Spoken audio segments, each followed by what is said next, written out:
Hey guys, this video is going to be more like a slideshow of what I've been doing with the car since I've bought it back a few months back.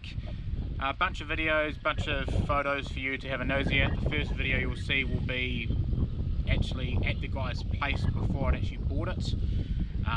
Next lot will be some photos of the car after we give it a once over with the high pressure hose. Unfortunately that caused a little bit of the paint to come off from where all the key marks were, but hey, that happens. It's going to need a full panel and paint anyway.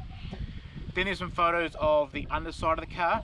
It was in desperate need of attention under there, and then also some photos of the brakes, obviously replacing those to get ready for Atsumaru. Yeah, let's have a look. This video is after we've been at the guide's place for about 5 or 10 minutes. First impressions were that the car is in a lot worse condition than what I thought it would be. Bronze wheels, you can see there, the right side skirt is missing. Jumper cables hooked up to the car because without that the car would actually die.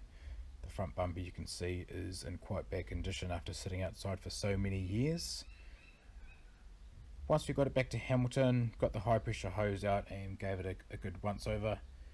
The photos here actually make it look not too bad, but it is in a lot worse condition.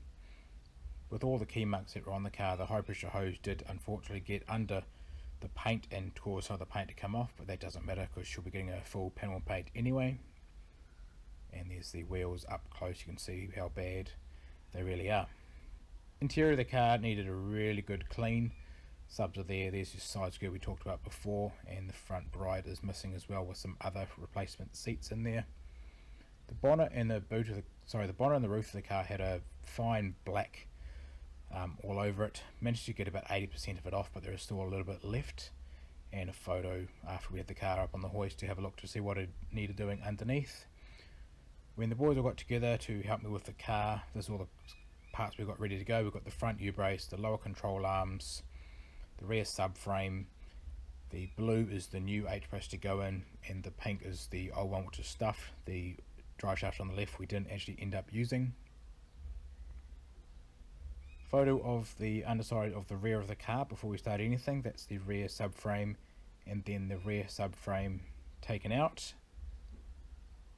New subframe in the car, starting to put it all back together, and then by here we've put the diff back in, the exhaust is back on, etc, etc. Up front, the old U-brace and the old H-brace, which is barely even attached anymore. Then the replacement U-brace and H-brace all back on the car, ready to go. Photo of the rear brakes of the car, and a photo of the rear rotor just by itself.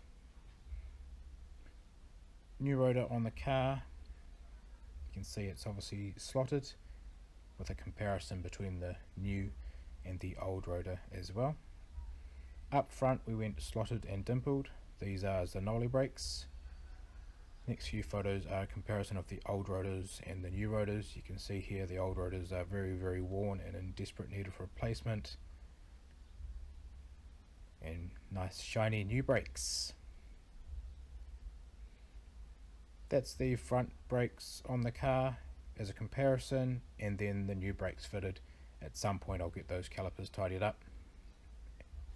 So that's what I've been up to for the second half of 2020. Next year is going to be a little bit different. A lot more money is going to be involved. Going to have to give the full panel and paint, so that's hopefully going to happen this year.